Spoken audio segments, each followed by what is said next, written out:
Olá, começamos mais um programa Entre Amigos aqui na Peripê TV e hoje vamos falar sobre lipedema com o Dr. Francis Fontes, que é médico nutrólogo. Seja muito bem-vindo, doutor.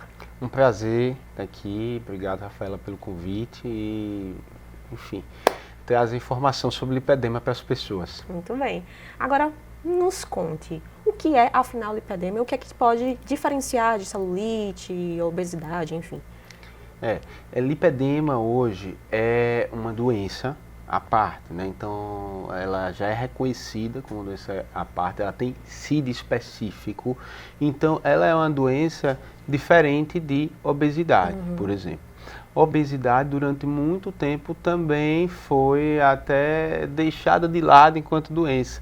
Sim. A gente, enfim, não precisa voltar muito tempo, não. Se a gente voltar 20, 30 anos atrás, a gente tinha ainda um descaso muito grande com a obesidade e a gente via o senso comum encarar como desleixo.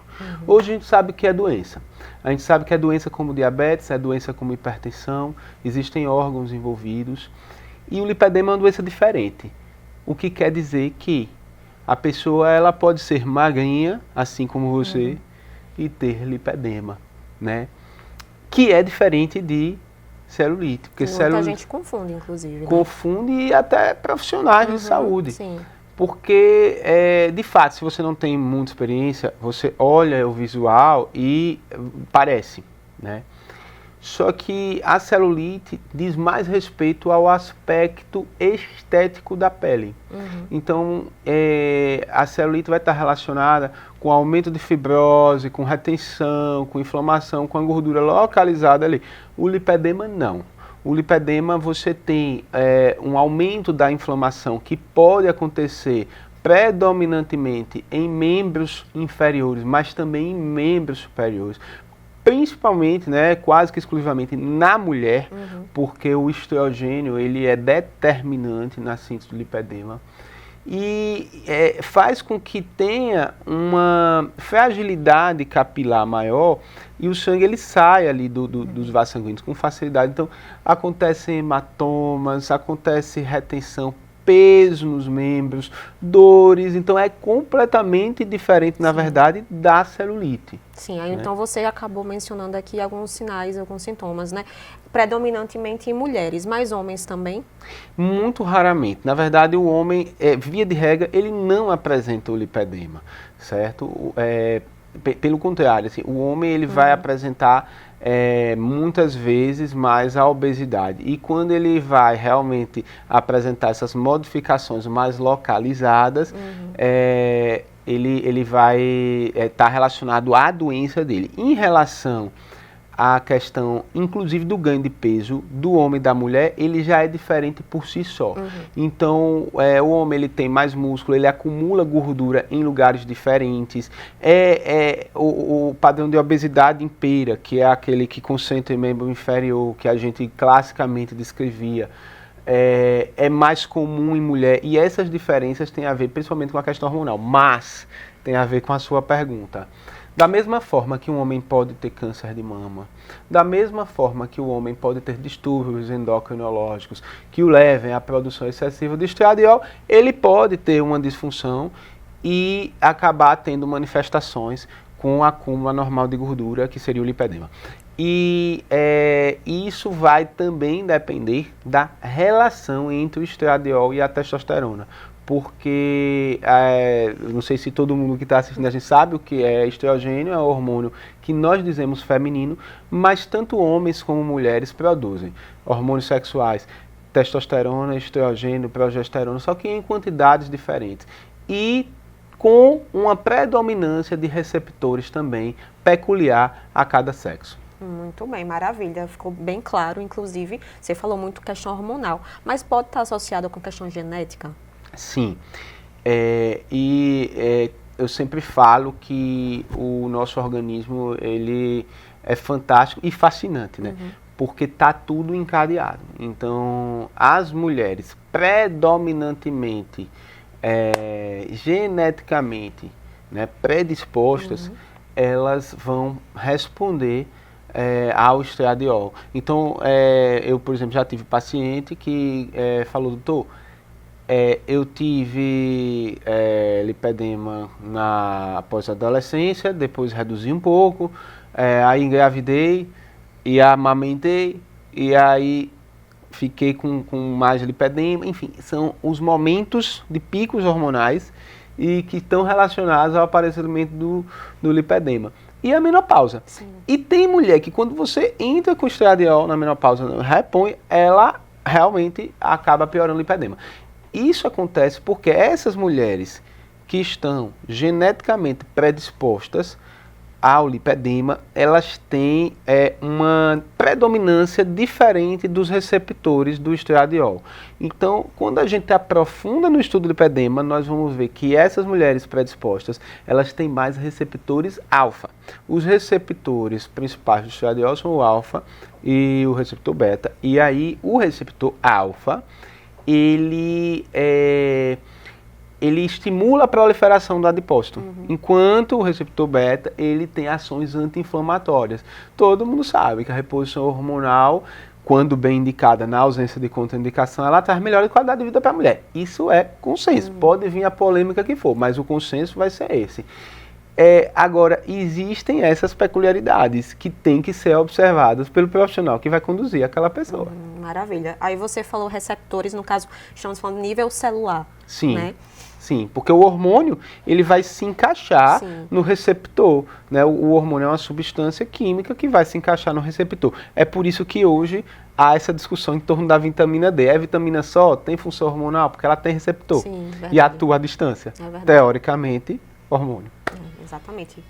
É interessante, você falou inclusive da questão da menopausa, né, que pode variar também na gravidez. Então, ao longo do tempo, né, o lipedema pode melhorar, piorar? Como funciona isso? Tem um tratamento para isso, né? Existe, mas eu digo que antes do tratamento tem que ter o diagnóstico. Sim. Né? E aí, muitas vezes a mulher ela não se deu conta. É muito comum a gente receber no consultório, doutor, eu sofro há anos e só agora que eu vim me dar conta que eu tenho lipedema. Muitas vezes a gente não tem nem o trabalho de fazer o diagnóstico, porque a paciente ela percebe. Hoje a gente está tendo uma proliferação de informação. É verdade que nem sempre de boa qualidade, mas existe muita informação e isso acaba por despertar as pessoas. Então, a mulher ela acaba chegando, né, com esse diagnóstico lá no consultório, bastante queixosa. E o que acontece? Se não identificarmos e não amenizarmos ali os fatores precipitantes, porque os predisponentes, você bem falou, vem geneticamente, vem as questões hormonais, mas o que é que precipita? Isso faz parte da abordagem. A gente tem que afastar essa mulher de tudo que está precipitando, né? Seria a exposição, né? Isso, e aí sim a gente vai ter melhora, porque a regra não é melhorar. Inclusive, o lipedema ele é de difícil tratamento, né? E além de ser de difícil tratamento, está relacionado com problemas sistêmicos. Então, eu tenho aumento de inflamação subclínica. Se eu tenho aumento de inflamação subclínica, teoricamente, essas pessoas têm mais tendência a fazer resistência insulínica. Tanto é que hoje nós temos pessoas magras que têm esteatose hepática, gordura no fígado. E você tem maior predisposição a doenças crônicas, como hipertensão, diabetes e até mesmo doenças cardiovasculares, infarto. Então, em outras palavras, não existe cura.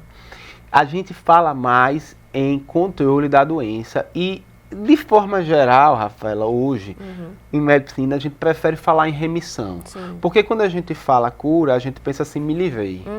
Só que a palavra mais acertada é remissão, porque a gente nunca está livre, né? E da mesma forma que apareceu uma vez, pode aparecer outra. Então, o lipedema ele tem que ser identificado. Na maioria das vezes, o diagnóstico pode ser feito clinicamente. E aí, estilo de vida. Primeira coisa, alimentação, que tem que ser anti-inflamatória. Se você quiser, a gente pode tecer alguns detalhes. Exercício físico, não é só para quem tem lipedema. Sim. É para todo mundo que respira, tá certo? Então tem que fazer exercício. Não é para emagrecer, não é isso. Exercício é fundamental para você viver bem. né? E para o lipedema é muito importante porque a gente precisa melhorar a musculatura dessas mulheres. Inclusive, se a gente for... E outra coisa, eu ia falar se a gente for estudar. E, na verdade, a gente abre o PubMed hoje e a gente vê assim, aumentaram muito os estudos sobre lipedema. E se a gente for estudar hoje, a gente vai ver que a maioria dessas mulheres que estão apresentando lipedema, elas têm músculo a menos. Elas têm uma desproporção entre músculo e gordura. E isso só faz piorar o aspecto estético da pele. Entendi, interessante. Agora, para quem está assistindo aqui, né, que tem suspeita, né, pelo lipedema, o que fazer? Bom, primeira coisa, se você suspeita, procura o médico, o nutrólogo, para poder lhe avaliar. Para quem não sabe, nutrologia é especialidade médica que estuda os distúrbios metabólicos, vitamínicos, minerais, hormonais. E fazer esse diagnóstico é fundamental. Em segundo lugar, você precisa ir melhorando o seu estilo de vida. E junto com o profissional da nutrição, nutricionista, o nutrólogo vai poder contribuir com isso. As melhores dietas para quem tem lipedema são dietas com baixo teor de carboidrato, dietas levemente low carb, dietas cetogênicas, dieta mediterrânea, que é uma dieta que tem também um melhor índice de prevenção de distúrbio cardiovascular. Uma dieta que pouca gente conhece, que a gente chama de padrão DASH, que foi criada para reduzir pressão em pacientes hipertensos, que hoje, inclusive, existem estudos mostrando que quem faz esse padrão de dieta, mesmo se não pesar a comida e não usar o Mounjaro, porque parece que hoje para emagrecer precisa usar Mounjaro, você perde peso, né, com a dieta DASH. Então, a gente tem uma série de abordagens não medicamentosas para iniciar o tratamento, mas muitas vezes é necessário medicar, suplementar, e em último caso, até mesmo a cirurgia plástica. E aí vem a questão estética também.